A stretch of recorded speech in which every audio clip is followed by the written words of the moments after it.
Mokslo šaknys karčios, bet vaisiai saldūs. Taip savo darbą apibūdina metų medicinos darbuotoja Silva Misė. Šeimos gydytoja Gargždų pirminės sveikatos priežiūros centre dirba jau bemaž 7 metus, o per juos, kaip ji pati sako, jau spėjo suprasti, kad yra būtent tame gyvenimo kelyje, kuriame ir nori būti. Kaip ir daugelis vaikų turėjau daug svajonių, pradedant nuo pardavėjos, kirpėjos, kaip mergaitėm dažnai pasitaiko, vėliau ir astronautė norėjau būti, bet ilgainiui pamačiusi, kad gerai sekasi chemija, biologija ir iš mokytojų girdėdama, kad va čia tai gydytoja bus. Kažkaip ir suvokiau, kad ko gero šita mano yra kryptis gyvenime. Kalbėdama apie savo darbo dieną, Silva neslepia, kad šeimos gydytojo darbas būna visoks. Dažnai turi būti visų medicinos sričių specialistas, kad gebėtum atsakyti į kylančius klausimus įvairiems pacientams, nuo mažiausių iki pačių vyriausių.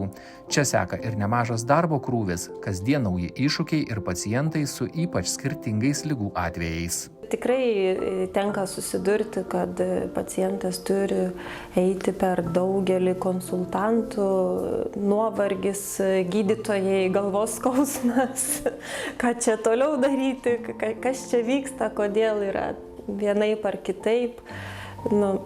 Ir kai pavyksta išsiaiškinti, tai tikrai tokį palengvėjimą atneša tiek man, tiek mano pacientam. Nors iššūkių šiame darbe daug, tačiau yra ir šviesioji pusė. Šeimos gydytoja su šypsena pasakoja apie mažuosius pacientus, kurie iš pradžių gydytojo kabinete būdami tokie nedrąsūs, vėliau džiugina šypsenomis ir jaukiais piešiniais. Pati Silva yra kilusi iš Plungės, o šiandien pasakoja, kad tik atvykusi dirbti į Gargždus iš karto suprato, jog čia nori ir likti. Ir tikriausiai ne veltui šiemet gydytoja įvertinta metų medicinos darbuotojo titulu, visada prisitaikanti prie kiekvieno, empatiška ir besistengianti padėti mylimai ir pacientų, ir kolegų.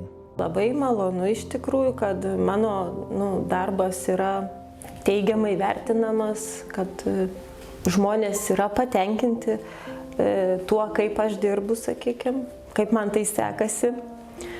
Tai pakelia savivertę ir skatina eiti toliau dirbti, eiti prieki. To metų medicinos darbuotojai ir linkime – judėti pirmyn ir daryti tai, ką daro geriausiai – teikti taip reikalingą ir neįkainojamą pagalbą Klaipėdos rajono žmonėms.